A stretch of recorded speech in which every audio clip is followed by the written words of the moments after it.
Ya, baik. Assalamualaikum warahmatullahi wabarakatuh. Kami dari kelompok 7 dengan saya Pak Krisna dan ada Pak Ditok, Mas Gupron dan Pak Andik, Pak.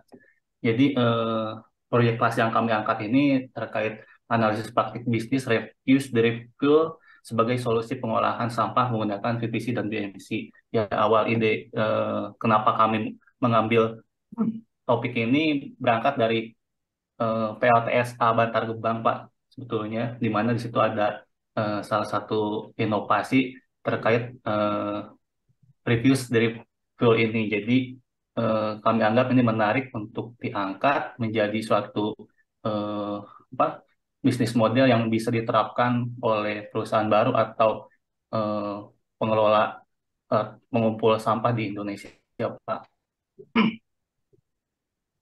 Jadi yang pertama ini ikhtisar paparannya ada 4. Yang pertama adalah latar belakang, metodologi, hasil analisis dan kesimpulan. Nah, untuk latar belakang sendiri kami mengambil data terkait timbulan sampah nasional. Diketahui di tahun 2020 ini ada sekitar 32 juta ya. Meskipun dibandingkan di tahun 2010 agak sedikit menurun. Lalu dari komposisi sampah sendiri memang dominasi terbesar adalah sampah rumah tangga, lalu disusul dengan perniagaan dan pasar. Setelahnya kami akan analisis lagi berdasar komposisi sampah. Eh, yang terbesar adalah sisa makanan sebanyak 39%, lalu disusul dengan kayu dan ranting 12%, kertas dan karton 12,05, plastik yang nomor 2 sebetulnya 17,9, dan dari situ kami petakan bahwa eh, ini menarik untuk dilakukan suatu penelitian terkait pengolahan sampah non sisa makanan, Pak. Nah, ini efek samping dari timbulan sampah sendiri terjadi pada apa? Mempengaruhi faktor kesehatan, lingkungan, dan bencana. Nah, ini pengolahan sampah di Indonesia. Saya next saja mungkin, Pak, mungkin agak dipercepat. Di Indonesia sendiri sudah ada tiga sebetulnya, tiga metode pengolahan sampah, yaitu pertama adalah bank sampah, yang kedua composting, dan menjadi sumber energi. Ini data sampah yang dengan metode landfill. Nah, rumusan dan batasan masalah dalam proyek kelas ini adalah bagaimana rumusannya adalah bagaimana meningkatkan pengolahan sampah dalam rangka mengurangi timbunan sampah. Lalu yang kedua, bagaimana memberikan tambahan nilai pada pengelolaan sampah sebagai sumber energi alternatif. Dan batasannya kami memilih pengolahan sampah di jenis kertas, kayu, plastik, karet, dan kulit. Nah, Mohon izin, tujuannya ya, mohon izin menambahkan, ya, eh, Mas Krisna. Jadi salah satu pemilihan batasan sampah ini, Pak, awalnya memang kan tadi source-nya dari sisi dari Mas Krisna idenya pada waktu ada penelitian tentang Bantar Gebang. Kemudian begitu batasan sampah ini, kebetulan ada case di area saya itu yang berhubungan terkait dengan limbah kayu. Jadi di salah satu pabrik mebel di daerah Narogong itu terdapat limbah kayu yang memang limbahnya ini terbuang. Nah, kemudian dari ide RDF ini itu kita bawa saya coba sampaikan kepada mereka sehingga mereka minta semacam ada sedikit studi apakah memang itu bermuatan ataukah tidak. Sampai akhirnya saat ini itu bisa diimplementasikan di pabrik tersebut. Itu mungkin tambahan untuk terkait latar belakang sama rumusan masalah, Pak. Silakan lanjut, Mas Krisna. ya, baik. Terima kasih, Pak Dito. Jadi untuk tujuan dari penelitian sendiri, yang pertama adalah memberikan solusi untuk mengurangi timbunan sampah, khususnya pada jenis sampah kertas, kayu, plastik, dan kulit. Lalu yang kedua, memberikan solusi pemanfaatan sampah sebagai energi alternatif di industri. Dan yang ketiga, menganalisis praktek model bisnis pemrosesan sampah menggunakan teknologi RDF dengan BMC dan PPC. Lalu manfaatnya memberikan gambaran tentang teknologi RDF yang diharapkan menjadi salah satu solusi alternatif pengolahan sampah dalam hal pengurangan timbunan sampah dan menjadi energi alternatif bagi perusahaan dan masyarakat. Ya, ini mungkin sedikit alur penelitian dari proyek kelas kami, terus identifikasi masalah, studi literatur, analisis dengan menggunakan PVC, analisis BMC, dan kesimpulan. Nah, ini tinjauan studi literatur terkait RDF sendiri, yaitu RDF adalah bahan bakar yang dihasilkan dari sampah yang mudah terbakar dan seperti plastik, karet, kulit tekstil, kertas kayu, dan dibentuk menjadi dengan proses pemadatan yang sebelumnya telah mengalami proses pemilahan, pencacahan, pengeringan, pengayakan, dan mungkin bentuknya seperti yang ada di gambar di samping, jadi pelet-pelet kecil ini yang bisa mensubstitusikan peran dari batu bara. Ini sedikit nilai kalor dari komponen-komponen sampah tersebut. Next, nah ini untuk alur pengolahan sampah di DRDF sendiri diawali dari penimbangan, pembongkaran, pemilihan, pencacahan hingga menghasilkan RDF. Nah, ini diimplementasi di luar negeri, eh, seperti yang di artikel di samping ini sudah diterapkan di Israel pada tahun 2017 dengan mengolah 150 ton sampah kering. Lalu di Uni Emirat Arab pun sudah ada, di Italia dan di Jerman. Nah, di Indonesia sendiri dalam data di ICPSN KLHK, teknologi RDF ini baru diterapkan di 2 lokasi dan mungkin hanya baru satu sesuai data di tersebut lokasi yang pemanfaatannya sudah maksimal, yakni di TPST RDF Trinity Lor, Kabupaten Cilacap, Jawa Tengah, diinisiasi oleh PT SBI selaku industri semen di Indonesia yang bekerja sama dengan pemerintah Kabupaten Cilacap. Jadi dari atau dari pelaksanaan pengolahan sampah ini telah mampu memproses kurang lebih 120 ton sampah per hari dan digunakan untuk pengganti batu bara dalam memproduksi semen di PT SBI. Ini keunggulan dari RDF itu sendiri. Yang pertama adalah solusi dalam mengatasi sampah. Kedua, meningkatkan nilai dari sampah itu sendiri menjadi lebih bermanfaat. Yang ketiga, mengatasi pencemaran lingkungan karena dapat mengurangi emisi CO2 dan gas metan.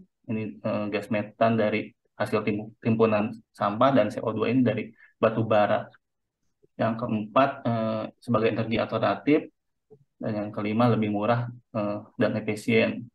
Sesuai keterangan dari pejabat di ISDM bahwa harganya setengah lebih murah daripada batu bara. Ini kami ambil dari eh, situs Indra bahwa RDF ini telah tervalidasi dengan nilai 7, yakni telah didemonstrasikan pada lingkungan sebenarnya. Mungkin selanjutnya akan dijelaskan Mas Gopro. Ya, terima kasih Pak Krisna, malam Bapak-Bapak dan Ibu-Ibu semua. Jadi di sini kami coba menganalisa ya dari praktik mesin ini menggunakan value proposition canvas dan juga business model canvas. Yang pertama di sini kami mencoba menganalisa menggunakan value proposition canvas. Di mana di sini akan menganalisa customer segmennya terdiri dari customer jobs, customer gains, customer pains, dan juga value proposition yang terdiri dari products and services, pain relievers, dan juga gain creators. Next.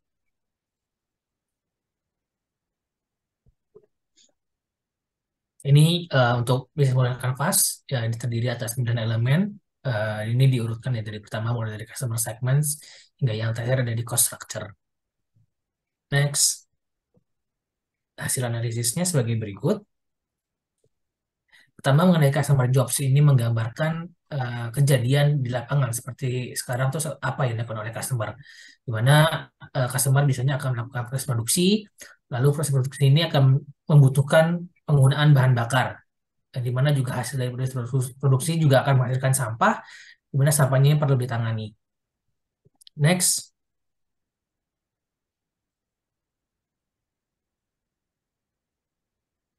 Ya. Lalu apa yang udah jadikan permasalahan atau pain yang dihadapi oleh customer? Pertama adalah mengenai pengelolaan sampah, di mana dari hasil produksi mereka biasanya ada limbah hasil produksi yang belum tertangani dan jumlahnya cukup banyak, dan ini menjadi sebuah masalah yang dihadapi oleh industri. Lalu juga mereka mengalami kenaikan harga bahan bakar, sehingga menyebabkan biaya produksi semakin tinggi. Next. Nah, apa yang diharapkan oleh pelanggan atau calon pelanggan dari bisnis ini yaitu adanya jasa untuk mengurangi tumpukan sampah mereka. Lalu juga mereka mengharapkan adanya penurunan biaya pembelian bahan bakar yang berdampak pada penurunan biaya produksi. Next. Lalu bagaimana dari pihak pegiat bisnis atau kreators mereka menawarkan sebuah produk dan atau jasa, produk and services berupa jasa pengelolaan sampah dan juga produk RDF atau refuse dari fuel. Next.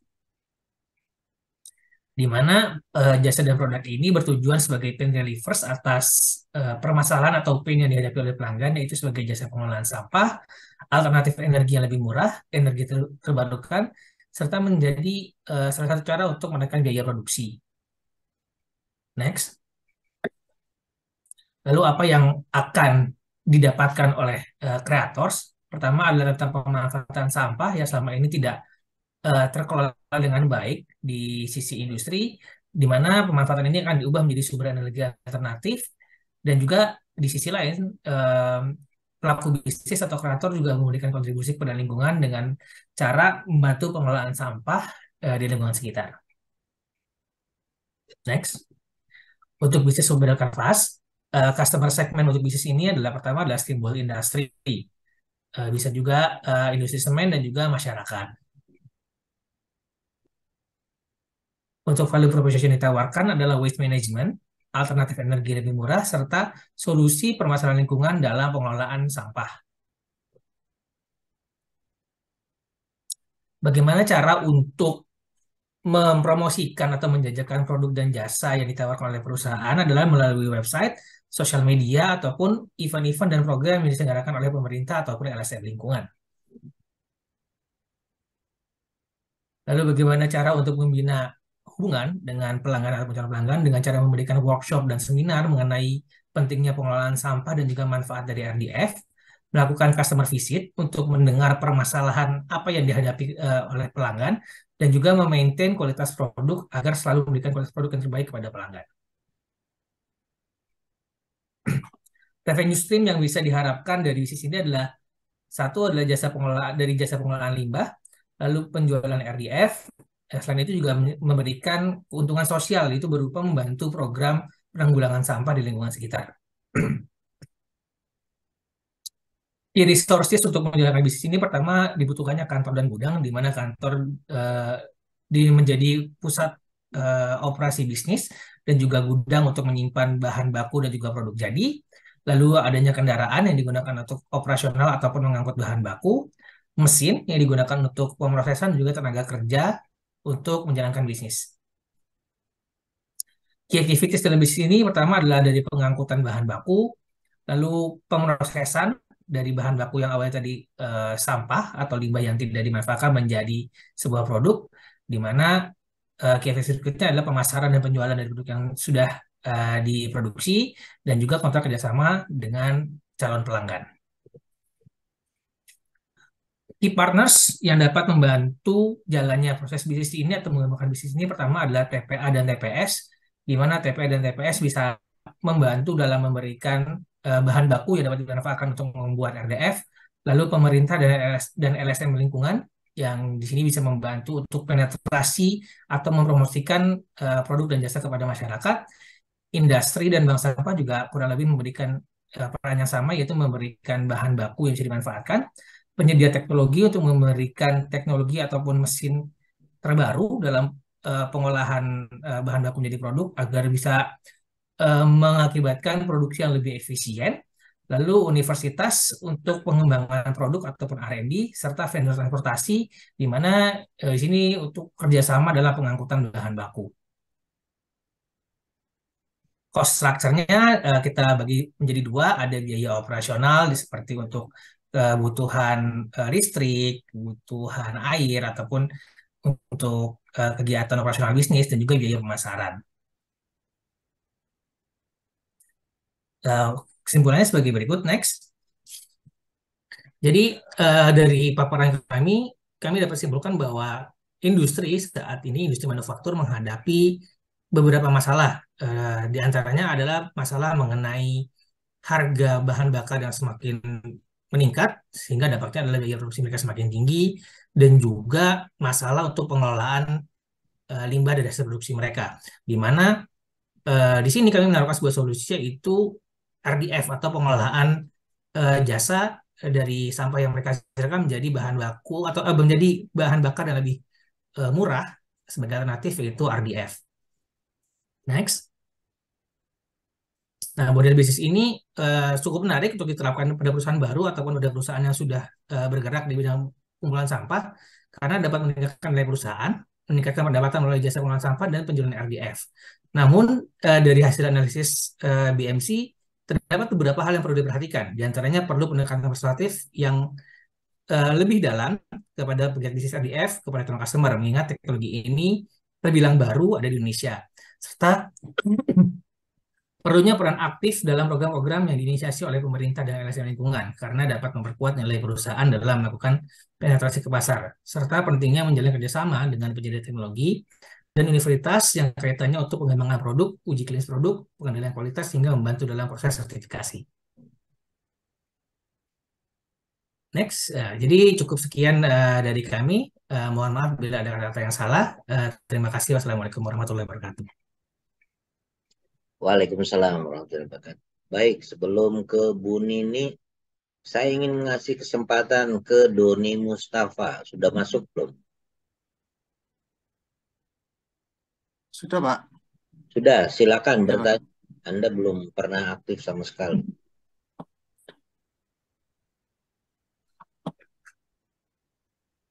Menyimak paparannya nggak? Agak menyimak tadi, Pak. Ya, Pak. Oke, silakan berkomentar, atau kalau tidak ada komentar sama sekali berdoa aja nggak apa-apa. Izin nanti ke kelompok berikutnya aja, Pak. Saya, Pak. Nggak ada pertanyaan untuk kelompok ini? Belum, Pak. Soalnya hampir sama dengan kelompok kita ini, Pak, ininya. Loh, kan malah bagus. Anda berarti paham dong.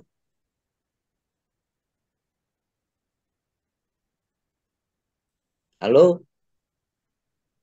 Iya, Pak. Izin ke kelompok selanjutnya aja, Pak. Saya, Pak. Oke, bisa dibuka kameranya nggak? Bisa, Pak. Ya, Pak. Oke, jadi sampai sekarang itu Anda sama sekali tidak pernah aktif. Seolah-olah kuliahnya itu nggak serius gitu ya. Tidak pernah berkomentar, berdiskusi gitu. Saya khawatir apa yang Anda peroleh dari kuliah itu sangat minim gitu. Kasihan ITS-nya. Kalau Anda lulus, diberi gelar gitu ya, tidak bisa dipertanggungjawabkan. Ya, Bisa, Pak. tolong serius menempuh kegiatan pembelajaran di ITS. Ya, pembelajaran jarak jauh itu tidak berarti kualitasnya harus lebih rendah dari pembelajaran offline. Sebetulnya kan dengan teknologi ini harusnya bisa lebih banyak kan yang Anda peroleh. Ya, Pak. Oke, baik. Bu Nini monggo silakan dikomentari. Ye, ini kelompok 7 ya. Kelompok 7 rasanya kok nggak memperhatikan komentarnya Pak. Sarannya Pak Tatang minggu lalu ya. Coba lihat rumusan masalah. Ya, masih ingat siapa yang ingat pesannya Pak Tatang minggu lalu? Rumusan masalah itu. Ya, ada nggak? Halo, halo. Ini kok sepi Coba Pak Tatang? Kok, direspon. kok sepi? Ya Bu, Ya, silakan. sedang amati Bu. Jadi Ya, kemarin silakan Mas itu, Dito. Ya, ya, jadi kemarin coba. itu kami Heeh. kami begitu sebenarnya rumusan masalah awal kami bukan seperti ini, tapi lebih ke ya fokusnya kurang kurang kurang sesuai dengan yang disampaikan Pak Tatang waktu itu. Makanya kemudian kami melakukan perubahan. Nah ini kalau ada masih yang salah ini lagi melihat Bu, kira-kira apa ya kurangnya. Mungkin waktu kemarin kami ada yang keliru, Ya, tapi masih kemarin ada kami yang berusaha ingat nggak menyesuaikan. sarannya Pak Tatang minggu lalu? Ya, rumusan masalah itu pertama apa, kedua apa gitu. Mungkin Mbak Pravita yang langsung Oh, dikomentari. Pak Tatang sudah improve ya 3 hari. Oh iya Bu, Ya, coba. Jadi sambil mengingat. Mm-mm. Apa yang diperbaiki dari kemarin Mbak Pravita sama yang kelompok 3 ya, fotovoltaik itu kan di rumusan masalah, lihat dari kemudian hasil ya, pembahasannya itu heeh. kurang kurang menjawab dari yang dijelaskan. Jadi kalau dilihat dari VPC-nya mungkin bagaimana nilai yang ditawarkan ke customer dari produk pengolahan sampah itu sendiri. Jadi mungkin kalau meningkatkan pengolahan sampah itu lebih ke prosesnya. Jadi kok menurut saya antara rumusan masalah dan hasil pembahasan itu agak tidak sesuai. Jadi kalau misalnya ini mau diganti, mungkin bisa ke bagaimana upaya meningkatkan pengolahan sampah dengan Ya tidak harus selalu pertanyaan ya kemarin. oh Ya, iya, permasalahannya itu ya.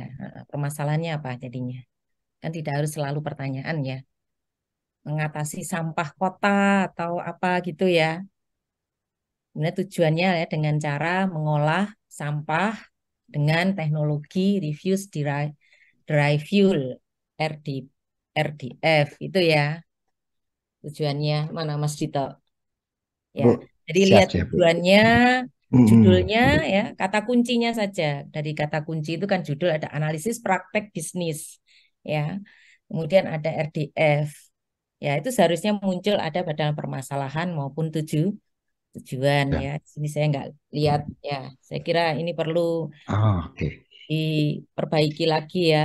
Jadi supaya fokusnya kan sudah menggunakan teknologi RDF. Ya, Oke, Bu. kemudian yang saya nggak melihat adalah di dalam praktek bisnis ini teknologinya yang sudah jelas tidak disampaikan di situ. Ya, teknologinya kan sudah jelas RDF ya. Di manajemen Oke. teknologi inovasi kan mempelajari beberapa metode terkait dengan penggunaan teknologi. Kerjasama dalam Mm-mm. bentuk mitranya seperti apa, model bermitranya, ya, ya itu kurang detail ya di dalam merumuskan menjadi sebuah apa di dalam Rumusan BMC-nya, masalah. ya, Iya. nah, ya itu. Kemudian memberikan nilai tambah, saya kira itu juga akibat daripada kebutuhan energi. Jadi ada konflik of interest-nya, ya, ada Mm. tumpukan Mm. sampah dan juga ada kebutuhan energi ya. Nah, itu ya Oke. yang menjadi masalah ya. Kemudian bisa nggak menjelaskan antara value proposition menuju ke hasil yang diperoleh dari VPC tadi, VPC ya. Terkait dengan judulnya kan mengolah sampah menggunakan VPC dan BMC ya. Ya, Oke. apa hubungannya di situ? Ya, singkat aja Mas Dito. Ya, ini Ya, yang jadi saya perlu klarifikasi dulu ya. ya Bu. Jadi Hmm. yang pertama kan pada waktu kita melakukan analisis dari VPC-nya, kalau dari literatur yang kami baca, VPC itu diawali pendekatannya ke customer. Nah, secara actual pada waktu kami melakukan penelitian, sebetulnya itu ide awalnya itu kan dari areanya Mas Krisna waktu itu bicara penelitian tentang sampah. Nah, kemudian akhirnya kita bicara waktu itu di produk. Baru kita kemudian kita mencoba membahas customer. Awalnya customer kami itu kita fokus tentang penanganan sampah, Bu Nini, Pak Tatang. Tetapi kemudian ternyata resource daripada permasalahan ini muncul di salah satu klien, di mana dia itu mempunyai sampah berupa kayu, itu yang cukup besar. Dan di penelitian RDF ini ternyata kalor kayu itu cukup tinggi. Nah, akhirnya itu kita bangun jadi satu supaya menjadi salah satu energi, jadi energi alternatif. Sehingga kami menyimpulkan bahwa hubungannya adalah bagaimana penanganan sampah itu bisa tertangani, baik itu sampah yang tadinya awal kita bicara tentang sampah secara nasional, tumpukan sampah, mohon maaf. Kemudian yang kedua adalah sampah dari sisi industri. Kemudian bagaimana menambah nilai itu tadi, Bu. Jadi menambah jadi untuk bahan bakar energi. Yang saat Jadi ini ini memang sampahnya nggak bisa sembarangan ya, Mas ya? tidak bisa, Ibu. Sampahnya tidak. Yang Ya, itu seharusnya yeah. disebutkan di awal. Ada proses seleksi, ada social I entrepreneur-nya ini see. sebenarnya. Ya, jadi Yeah, ada yeah. treatment sebelum masuk Yeah. ke dalam proses bisnis ini ya. Ada proses bisnis di upstream kalau saya sebutkan ya. Oke. Ya. Kalau saat ini yang kami sebutkan mungkin kurang itu, mohon saran Bu Nini sama Pak Tatang. Saat ini kemarin makanya kami sebutkan di batasan masalah. Jadi batasan masalah itu yang kami batasi adalah di sisi kertas, kayu, plastik, karet, dan kulit gitu. Kami terus terang aja pada waktu bicara plastik ini pun kita bertabrakan sama B3 waktu itu. Ya, Cuman tapi karena dalam data yang tersedia kan secara umum ya itu ya. Kemudian bagaimana menyeleksi ya. Nah, ini kan ada betul, pengembangan komunitas-komunitas baru kan ya. Ini sebenarnya sebuah bisnis sebelumnya ya, bisa kita sebut dengan upstream. Kalau saya menyebutkan upstream ya, yang mensupport keberhasilan daripada bisnis ini ya. Pak Tatang, ini secara teknis saya kira dari saya untuk Pak Tatang dari sisi manajemennya. Ya, baik. Teman-teman kelompok 7, jadi gini ya, saya ingin menegaskan lagi bahwa proyek kelas ini memang dirancang untuk melatih Anda sebagai orang yang mendalami bidang manajemen teknologi gitu ya. Jadi bukan hanya sekedar exercise biasa saja, tetapi harusnya exercise real. Ya, saya tidak melihat apakah persoalannya susah atau tidak, enggak itu yang dulu. Anda bisa nggak melihat mengaitkan bisnis konteks atau bisnis case yang Anda angkat ini? Kalau enggak, ya akan kemana-mana. Contoh misalnya gini, di kelompok 7 itu kan nggak clear, sebetulnya ini untuk perusahaan atau untuk apa? Jadi bisnis konteksnya, bisnis case-nya itu nggak clear. Atau Anda mau membahas tentang policy konteks, kebijakan. Ya enggak? Coba kalau misalnya ini bisnis konteks bukan? Atau bisnis case enggak? Iya Pak, jadi awalnya itu perusahaannya mana? Oke, jadi awalnya tadi kan diawali penelitian mengenai sampah itu Pak, yang di Mas Krisna kan ada di arah itu. Nah, kemudian di saya itu ketemu case-nya itu salah satu industri mebel Pak yang ada di Narogong. Di situ mereka mengalami pain terkait sampah dari hasil serut kayu. Itu. Nah, itu yang itu kurang tidak fokus ya Pak ya. Di proyek kelas Anda nggak clear. Ini kan kayak gini ya. Ngelamun seandainya ada perusahaan begini. Bukan gitu proyek kelas itu. Jadi bangun dulu. Bisnis case-nya seperti apa sih gitu kan. Karena kalau tidak seperti itu tidak akan serius Anda mengerjakan proyek kelas. Pak, apakah harus bisnis? Enggak. Saya kan nggak pernah mengatakan begitu. Tapi harus real case. Kalau misalnya bagaimana misalnya pemerintah sebagai policy maker memecahkan masalah ini, boleh bangun case-nya. Relevansinya seperti apa gitu kan.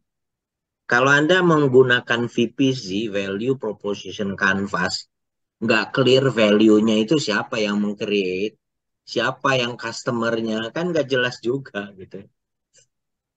Coba sekarang misalnya gini, Anda bisa mengisi VPC bagaimana? Dari mana? Mungkin teman-teman boleh menambahkan ya. Jadi waktu silakan. Jadi saat itu kita melihat dari mencoba menganalisis dari kondisi sampah itu Pak. Terus kemudian kita mencari sebetulnya sampah apa yang bisa kita olah. Akhirnya kita melakukan batasan masalah itu. Nah kemudian begitu di real case-nya di salah satu di industri mebel itu ada ketemu. Nah itu kita masukkan sehingga muncul ide daripada hanya nanganin sampah. Bagaimana kalau sampah itu dirubah energi, ternyata memang ada case itu butuh gitu Pak. Nah akhirnya kita lakukan pengisian seperti itu. Masalahnya di mana? yang saya dapat dari klien adalah satu, tetap penanganan sampah karena penumpuk. Yang kedua adalah penggunaan, kan mereka gunakan untuk boiler juga ya Pak ya. Nah itu penanganan kebutuhan energi itu sih Pak yang kemudian kita masukin. Itu tidak menjawab pertanyaan saya, siapa yang Anda tanyai? Oh, oke. Iya kan? Loh, kalau sebuah penelitian akademis kan harus clear. Oke, ini penelitian kualitatif. Bagaimana caranya saya nanti memvalidasi? Kan Anda bisa berargumen aneh-aneh gitu kan? Bisa bikin cerita Kofinko. Ya. Karena tadi ya, metodenya bagaimana, siapa yang Anda jadikan narasumber dan sebagainya nggak clear gitu ya dalam proyek kelas ini. Sebetulnya yang kami harapkan itu Anda mulai berpikir dengan sistematis gitu ya. Oh ini loh, supaya bisa dipertanggungjawabkan siapa yang bertanya. Dulu kan saya pernah menyampaikan ya. Misalnya sebetulnya idealnya penelitian ini dilakukan kepada 1.000 masyarakat atau responden. Tapi karena proyek kelas, bolehlah 25 orang, boleh. Tapi cara Anda menentukan ukuran sampel, itu Anda tahu, paham, belajar gitu ya. Tapi karena ini proyek kelas, boleh misalnya bahwa untuk tujuan proyek kelas ini, itu kami menggunakan 25 orang. Itu boleh gitu. Tapi tadi caranya itu benar dulu. Anda menggunakan BMC, VPC, itu juga prosesnya benar. Bahwa misalnya idealnya sih nanti untuk mengisi VPC itu ya paling tidak ada 5 orang. Tapi karena keterbatasan itu ya untuk proyek kelas ini, Anda menggunakan 2 orang boleh nggak? Boleh sih. Tapi Anda tahu dulu yang benarnya kayak apa gitu ya. Jadi mengisi VPC itu bukan misalnya cangkruan gitu ya. Kemudian berdasarkan kesimpulan sendiri Anda ngisi VPC, nggak begitu caranya gitu ya. Itu yang paling penting sebetulnya. Jadi tadi dari awal itu harus clear, dan saya baca nih ya, ini laporannya itu belum memenuhi syarat ya. Daftar isi tidak ada, kosong semua ini. Ya. Jadi kan sebetulnya itu harus dipenuhi juga. Anda kan sudah mulai menempuh semester 2 program S2, ya harusnya sudah mulai tertata lah, karena kan 4 semester. Kalau di semester kedua aja masih begini, saya khawatir ya, saya malu gitu, ikut malu terus terang nanti. Jadi nanti tolong diperbaiki ya supaya tidak malu juga. Bukan berarti bahwa Pak Tatang ini terlalu ini enggak, ya, memang requirement-nya harus begitu. Berterima kasihlah kepada kami gitu ya, memang demanding supaya Anda lulus sebagai lulusan yang berkualifikasi gitu ya. Jadi Anda bisa berargumen mau dengan mahasiswa yang kuliahnya offline nggak akan kalah. Karena requirement-nya sama gitu ya, nggak ada membedakan. Gitu ya. Jadi tolong Pak Tatang. ada 4 orang ini itu terserah Anda loh ya. Jadi kelompok orang ini mau memperbaiki proyek kelasnya atau tidak. Maaf Pak Tatang, klarifikasi aja Pak. Takutnya saya keliru. Di papernya kami daftar isi sudah atau kami salah upload ya Pak? Ya mungkin salah, yang saya terima kosong. Oh, daftar isinya kosong. Oh baik Pak, nanti coba kami cek. Makanya saya bilang yang mengirim laporan itu cukup 1 orang saja. Ya. 1 Pak. Karena nanti misalnya saya terimanya misalnya nih dari Mas Dito, udah saya buka itu aja. Nanti kiriman yang lain-lain saya abaikan itu. Kalau nggak kan saya nggak selesai-selesai tuh. Baik Pak, noted Pak. Jadi silakan, tapi jangan lama-lama nih. Mungkin maksimum 3 hari ya. Silakan diperbaiki supaya nilainya tidak jatuh gitu. Karena ya saya dengan Bun ini sangat menuntut, sangat demanding ya. Supaya Anda bisa belajar banyak. Jadi kita berharap dari semester 2 Anda semester 3 itu sudah harus mengambil tesis metodologi, sudah menyiapkan proposal. Jadi nggak ada waktu lagi, memang sekarang belajarnya gitu. Di mata kuliah ini salah-salah nggak apa-apa, tapi kita harus memberitahu mana yang salah, mana yang harusnya diperbaiki dan sebagainya.